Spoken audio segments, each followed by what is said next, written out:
Hello and welcome to Rhythms TV channel. Dear friends, I am Asmita. Today we are going to solve SOF's IMO paper 2024-2025 for class 4th. Total time is 1 hour and we have to solve 35 questions. Let's start. First part is logical reasoning. Question 1. There is a certain relationship between the pair of terms on the either side of the relationship operator. Identify the relationship in the left pair and find the missing term. इसका मतलब है जो first sequence दिया है उसका और second का कुछ रिलेशन है, सेम रिलेशन थर्ड का और आंसर का होगा. Let's check. VHP as to WGQ same as MSK is to what? To solve this type of questions we need alphabet series with their positions. तो यहाँ पर अगर आप देखें A to Z मैंने लिखा है, उसके साथ positions है first, second, third and so on. Now the given question is VHP and WGQ. First alphabet देखिए V. V की पोजीशन है 22. 22 के बाद W आ रहा है, मतलब इमीडिएट नेक्स्ट आ रहा है. सो V में +1 किया तो W मिला. अब H का हुआ है G. H G -1 P Q +1. मतलब फर्स्ट और लास्ट अल्फ़ाबेट में एक ऐड करना है एंड मिडिल अल्फ़ाबेट से एक माइनस करना है. नेक्स्ट सीक्वेंस है MSK. सो M+1 हो जाएगा N. S-1 S से पहले R एंड K+1. K के बाद L आता है इसलिए L. So C, option C is the correct answer. Next question. Question number 2. A man starts walking towards east. After walking some distance, he turns right and walks some more distance. He finally turns right again and walks some more distance. Which direction is he facing now? ये direction test का question है. यहाँ पर आपको reference के लिए directions दिए हैं. ये है ईस्ट, ये वेस्ट, ऊपर नॉर्थ और साउथ. ऐसे 4 डायरेक्शंस होते हैं. इस टाइप के क्वेश्चन सॉल्व करने के लिए एक ट्रिक होती है. जैसे जैसे डायरेक्शंस दिए हैं स्टार्टिंग से वैसे वैसे आप ड्रॉ करते जाएं. और एक चीज़, अब आपको लेफ़्ट और राइट कैसे पता चलेगा? आप एग्ज़ाम हॉल में तो ऐसा देख नहीं पाएंगे, है ना. तो एक आइडिया होती है, आपकी उंगली पर यहाँ पर R और यहाँ पर L मार्क कर लें. इससे आपको राइट और लेफ़्ट डायरेक्शन पता चल जाएगा. अब हम सॉल्व करते हैं. A man starts walking towards east, मतलब हम अज्यूम करते हैं वो इंसान यहाँ पर था, वो ईस्ट की तरफ जा रहा था. After walking some distance he turns right. अब देखिए राइट कैसे पता चलेगा? आप पेज टर्न कर सकते हैं और यहाँ पर उंगली रखिए. ये देखिए ये राइट साइड हो गया, मतलब वो राइट टर्न यहाँ पर हुआ है ऐसे. So he after walking some distance he turns right and walk some more distance. थोड़ा और वो चला.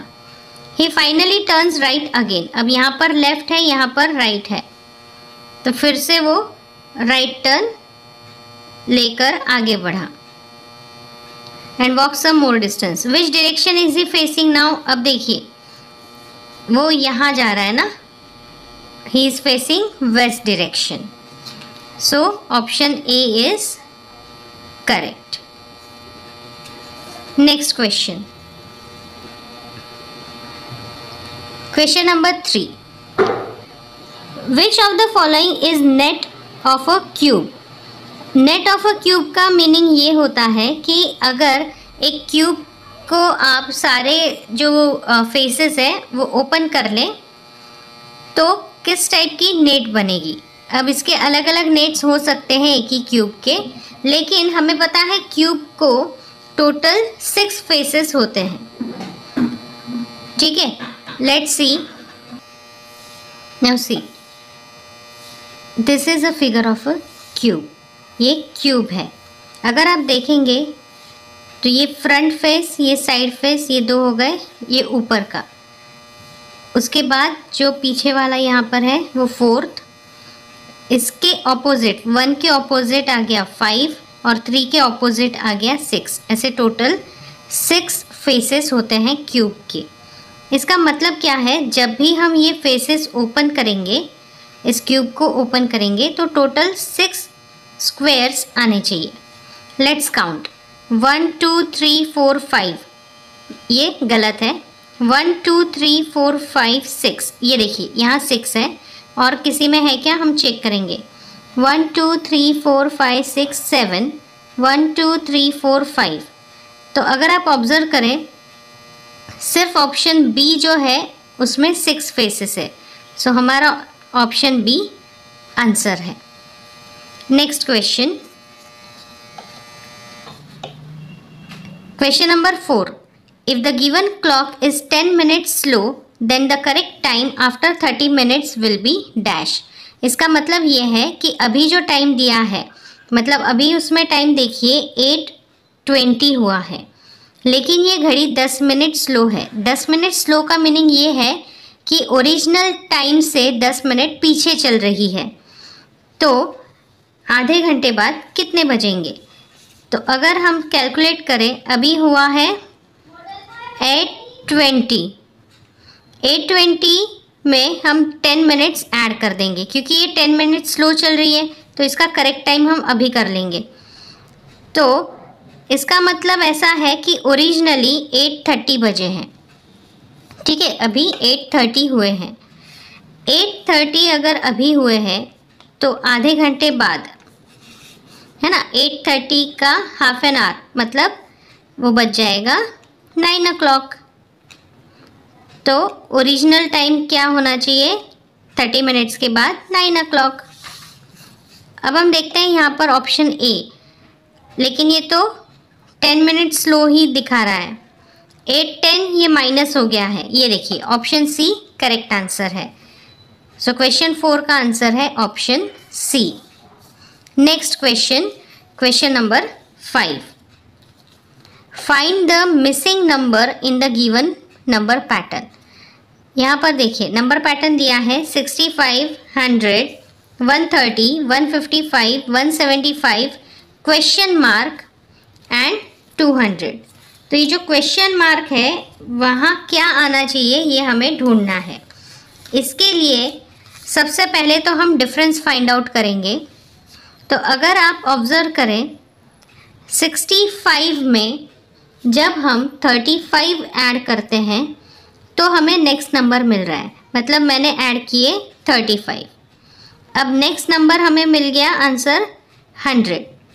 100 में जब 30 ऐड किए तो नेक्स्ट नंबर मिला है मुझे 130। 130 में 25 ऐड करने के बाद मुझे मिलता है 155। मतलब अगर हम सीरीज़ ऑब्ज़र्व करें तो नेक्स्ट नंबर जो है सीरीज़ का वो लाने के लिए मैंने हर बार प्रीवियस जो भी ऐड किया था उसमें से 5 कम कर दिए हैं। करेक्ट। Now next is 155। 155 में 20 ऐड किए तो 175 मिला। अब इसी रूल के हिसाब से 170 में अगर मैंने 15 ऐड किए तो मुझे नेक्स्ट नंबर मिलने वाला है।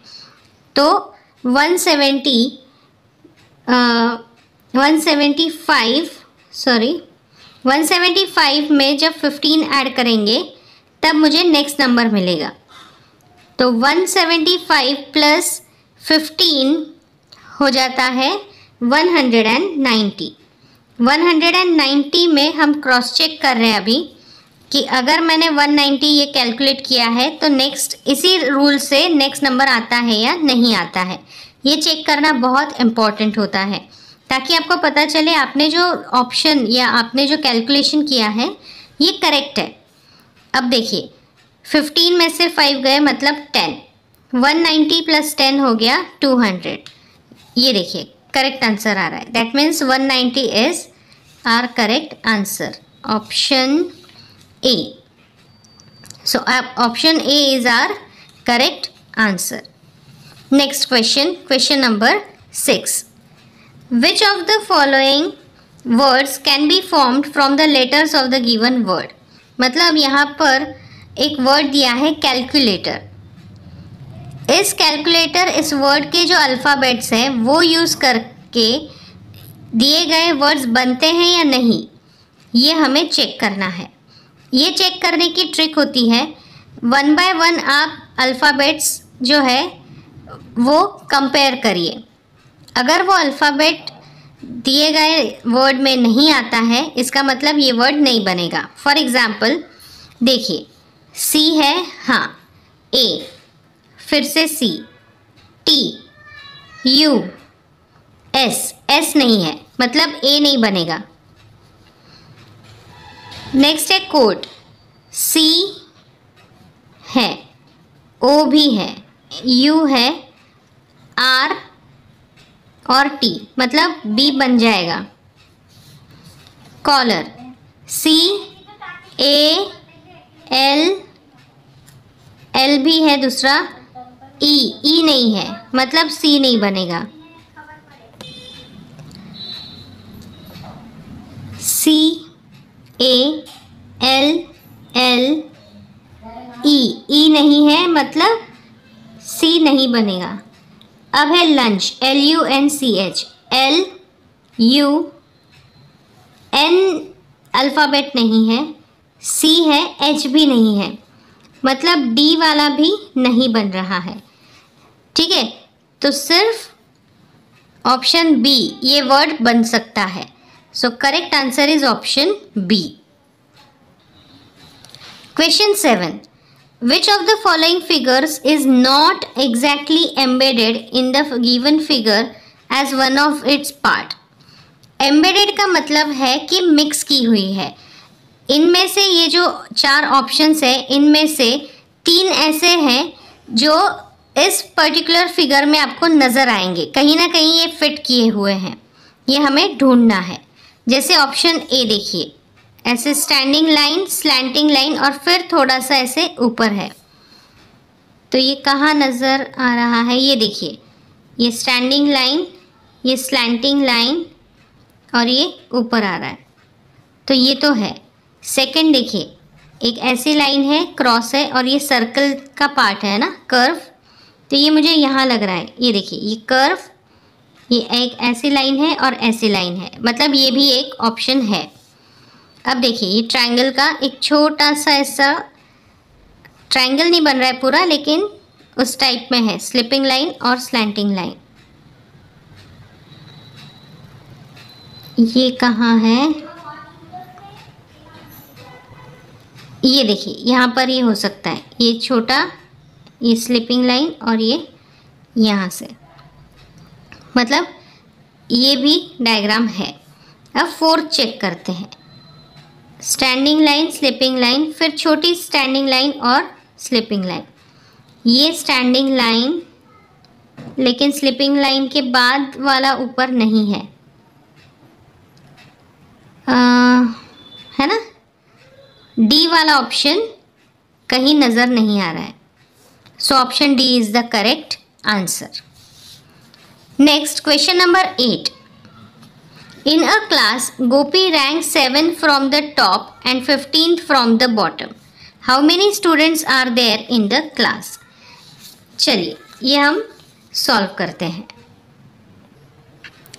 इसका मीनिंग ये है कि गोपी जो है वो टॉप से 7th है। हम अगर ऐसी लाइन ले तो यहाँ से वो 7th है और पीछे से अगर काउंट करें तो 15th है। तो टोटल कितने स्टूडेंट्स है। इस टाइप के क्वेश्चंस ये रो में जो होते हैं ना, स्टैंडिंग इन अ रो के क्वेश्चंस होते हैं, तो उनको सॉल्व करने की एक ट्रिक होती है।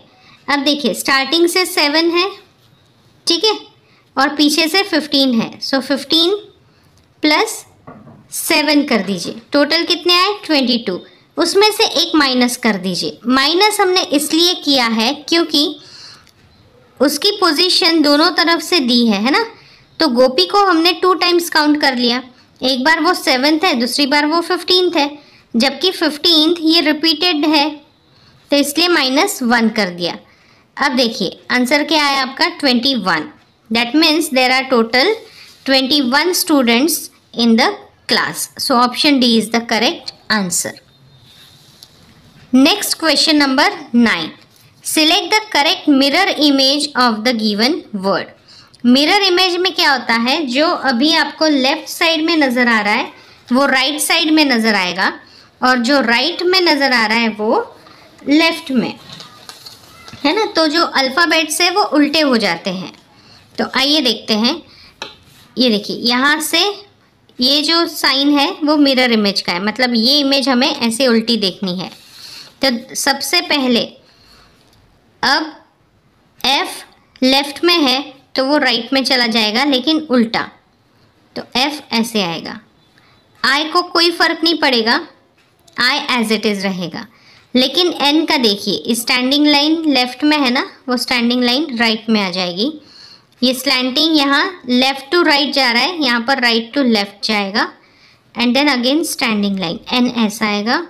A को फ़र्क नहीं पड़ेगा, A सेम है, लेकिन हाँ L उल्टा हो जाएगा।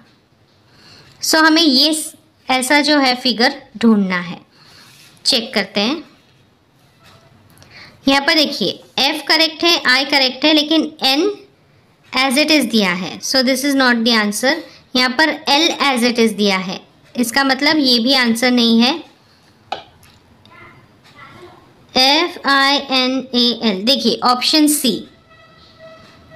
सी एग्जैक्टली ऐसा है। So our answer is option C. ये देखिए यहाँ पर F सीधा है, so this is not the correct answer. Next question number 10। In a certain code language home is coded as @+6 and $। ये एक बार हम सॉल्व करते हैं। देखिए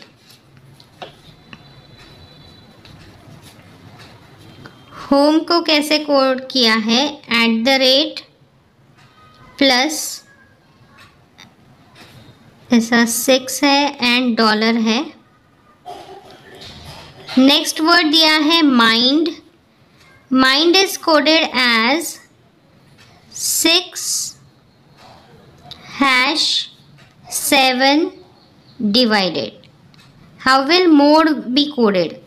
अब MODE, M को हमने देख लिया, M को 6 रिप्रेजेंट करते हैं, O को +D डिवाइड E का $।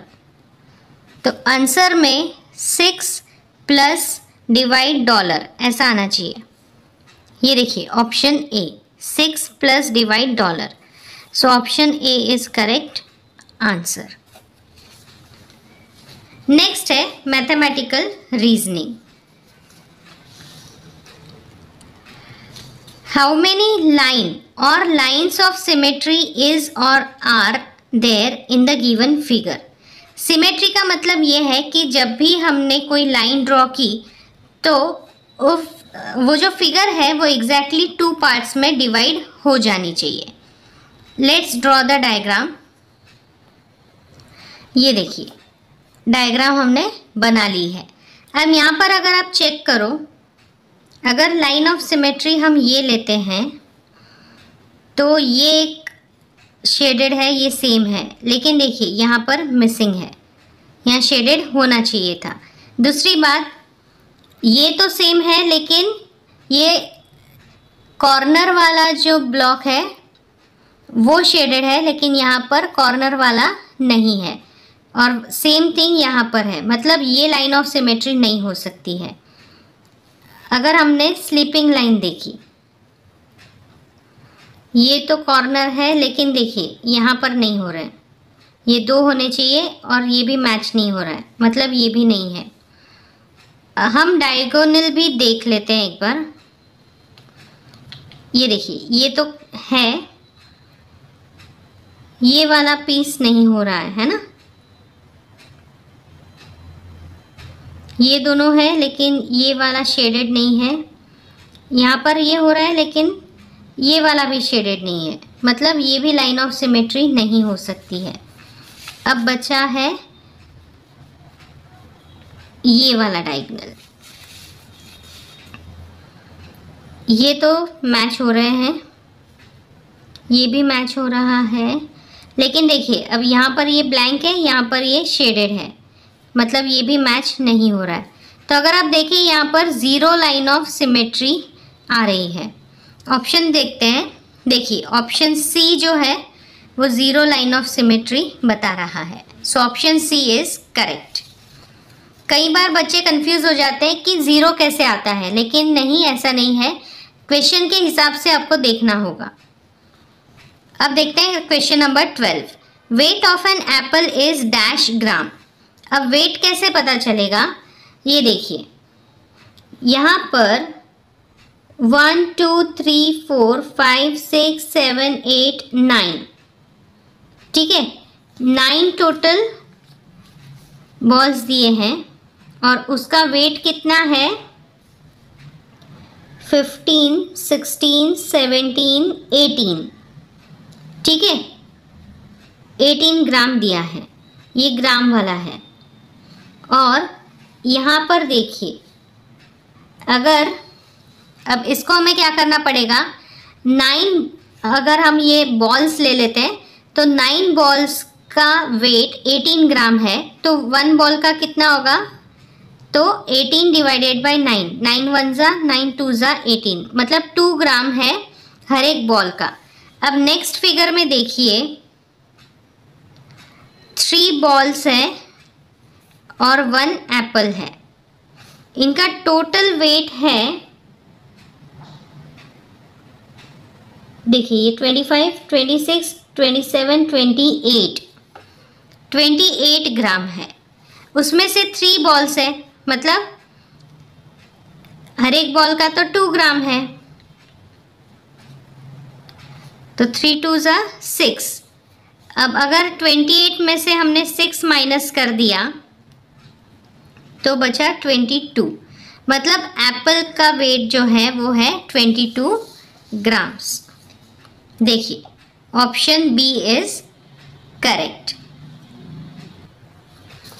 Question 13, if m is 5th multiple of 10 and n is the 4th multiple of 5, then find HCF of m and n। Multiple मतलब कि टेबल में जो होता है ना उस टाइप का। तो m क्या है, 5th मल्टीपल ऑफ 10, मतलब 5 10 जा, m है 50, n जो है वो 4th मल्टीपल ऑफ 5 है, मतलब 4 5 जा 20। अब हमें m और n की वैल्यू मिल गई है। HCF के लिए हम क्या करते हैं, फैक्टराइज करते हैं, तो 50 मतलब 2 से डिवाइड हो जाएगा, 2 25 जा 5 5 जा 5 1 जा, 20 का होगा 2 10 जा 2 5 जा 5 1 जा। तो फैक्टर्स लिख लेते हैं। 50 के है 2 इंटू 5 इंटू 5 और 20 के है 2 इंटू 2 इंटू 5। तो अगर आप देखें कॉमन फैक्टर्स इसमें 2 एंड 5, बस 2 और 5 ही कॉमन है। सो HCF हो गया आपका 10, HCF 10. देखिए option B is correct, HCF is 10. Next question. Now directions for question number 14 and 15. मतलब 14 और 15 के लिए ये यहाँ पर इंफॉर्मेशन दी है. The given pictograph shows the number of pastries made by Anand in 5 weeks. Study the graph carefully and answer the following questions. मतलब आनंद ने इतने 5 हफ्तों में जितनी पेस्ट्रीज बनाई है वो यहाँ पर पिक्टोग्राफ में दिया है. पिक्टोग्राफ को स्टडी करते वक्त एक चीज़ ध्यान में रखनी होती है कि यहाँ पर नीचे स्केल दी होती है. स्केल का मीनिंग ये है ये हर एक पिक्चर कितने आइटम्स रिप्रेजेंट कर रहा है. फॉर एग्जाम्पल यहाँ पर देखिए ईच, ये जो सिंबल है पिक्टोग्राफ का स्टैंड्स फॉर 50 पेस्ट्रीज. मतलब अगर एक यहाँ पर दिया है उसका मीनिंग है 50 पेस्ट्रीज. ठीक है, अब हम यहाँ पर क्वेश्चन पढ़ लेते हैं क्या दिया है. Question 14. How many more pastries did he make in week 2 and 5 together than in week 1. मतलब आनंद ने सेकेंड और 5th वीक को अगर हमने ऐड कर दिया तो उसके कितने ज़्यादा है फर्स्ट वीक के हिसाब से. तो चेक करते हैं वीक 2 में उसने कितनी पेस्ट्रीज बनाई है. देखिए 1 2 3 4 5 6 7 8 9 10. 10 सिंबल्स है. 5th में 1 2 3 4 5 6 7 8 9. वीक 5 में 9, टोटल हो गए 19. अब वीक 1 1 2 3 4 5 6 7 8 9 10 11 12. वीक 1 में तो सिर्फ 12 है. तो अगर आप देखें 19 माइनस 12 करेंगे तो हमें आंसर मिल जाएगा 7. लेकिन ये हमारा फाइनल आंसर नहीं है. क्यों? क्योंकि एक सिंबल जो है वो तो 50 पेस्ट्रीज का है. तो हमें क्या करना पड़ेगा 50 मल्टीप्लाइड बाय 7. 7 0 ज़ा 0, 7 5 ज़ा 35. इसका मतलब वीक 2 और 5 मिलकर वीक 1 से 350 पेस्ट्री ज़्यादा बनाई है. ऑप्शन ए देखिए, ऑप्शन ए ही हमें मिल गया है 350. So that is our correct answer. अब हम नेक्स्ट क्वेश्चन देखते हैं. Question number 15. If 5 pastries were packed in a box, then how many boxes will be needed to pack all the pastries? मतलब अगर हमने एक बॉक्स में 5 पेस्ट्री पैक कर दी है तो ये सारी पेस्ट्रीज पैक करने में हमें कितने बॉक्सेस लगेंगे. तो ये सॉल्व करने के लिए हमें पता होना चाहिए कि टोटल कितनी पेस्ट्रीज है. हमने अभी कैलकुलेट किया था वीक 1 में टोटल कितनी थी हमारी 12. 1 2 3 4 5 6 7 8 9 10 11 12. वीक 2 में 10, मतलब ये हो गई 22. 3 में 1 2 3 4 5 6 7 8. 8 मतलब ये हो गई 30 प्लस 4 1 2 3 4 5 6 7 मतलब ये हो गया 37. 5th वीक में 9 थे है ना. 1 2 3 4 5 6 7 8 9 मतलब प्लस 9. तो ये हो गए 46. करेक्ट, ये 46. लेकिन ये तो सिंबल्स है, इसको 50 से मल्टीप्लाई करना पड़ेगा. तो 0 से मल्टीप्लाई करके तो कुछ नहीं होगा. 5 6 ज़ा 30, 5 4 ज़ा 20 एंड 3. सो टोटल है 2300. 2300 टोटल पेस्ट्रीज है. अगर हमने 2300 पेस्ट्रीज को 5 के ग्रुप में अगर करना है डिवाइड, तो हम क्या करेंगे, इसको डिवाइड कर देंगे. सो 5 4 ज़ा 20 0 नीचे आ जाएगा, 5 6 ज़ा 30 एंड देन फिर 0 आएगा तो 5 0 ज़ा 0, 460 बॉक्सेस लगेंगे। ये देखिए ऑप्शन डी, 460 बॉक्सेस। अब ये जो पिक्टोग्राफ था वो अप्लीकेबल था सिर्फ क्वेश्चन नंबर 14 एंड 15 के लिए। नेक्स्ट हम सॉल्व करेंगे question number 16। The Roman numeral for the greatest 3 digit number is dash. ये सॉल्व करने के लिए हम ये एक टर्म याद रखते हैं, this is a trick, medical Xavier, ये वर्ड याद रखना है। इसमें अगर आप देखें तो सारे जो रोमन अल्फ़ाबेट्स है वो सिक्वेंशियली आते हैं। जैसे देखिए I आ गया 1, V 5, X 10, L 50, C 100, D 500 और M 1000। ठीक है, तो ग्रेटेस्ट 3 डिजिट नंबर है 999। अब हमें पता है रोमन न्यूमरल लिखने के लिए हम कैसे करेंगे, 900 प्लस 90 प्लस 9। अब 900 रोमन में लिखने के लिए हम कैसा लिखते हैं, 1000 माइनस 100 प्लस 90 को भी कैसे लिखेंगे, 100 माइनस 10 और 9 को लिखेंगे 10 माइनस 1। अब देखिए 1000 माइनस 100, 1000 के लिए M, 100 के लिए C, हमें माइनस करना है, इसलिए हमें क्या करना पड़ेगा, पहले C लिखना है फिर M लिखना है। उसके बाद 100 माइनस 10, 100 मतलब C लेकिन 10 मतलब X, सो X C। और नेक्स्ट है 10 माइनस 1 9 मतलब I X, तो C M X C I X ये होना चाहिए, C M, लेकिन ये C X हो गया है, मतलब ये तो ऐड हो जाएंगे ना, 110 हो गए, ये नहीं चाहिए। C M X C I X, देखिए option C is correct answer. Next question number 17। Which of the following figures has same fraction of unshaded part as the fraction of shaded part of figure X?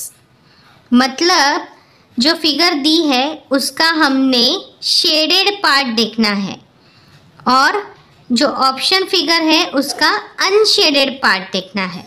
ठीक है, तो इस बारे में आप थोड़ा ध्यान रखिए।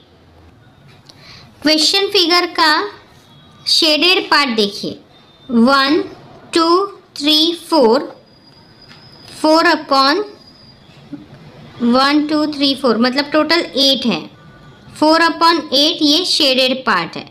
ठीक है, ऑप्शन ए देखिए। अब ऑप्शन ए का जो हमने क्या देखना है, विच of the following figures has the same fraction of unshielded part. Unshielded part देखिए 1 2 3, ये है 3 अपॉन 5, तो ये तो सेम नहीं है। बी का देखते हैं 1 अपॉन 3, ये भी सेम नहीं है।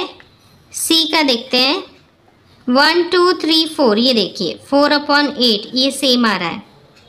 Question 18 to 35. We will solve in next video. Please like and subscribe to our YouTube channel. Thank you.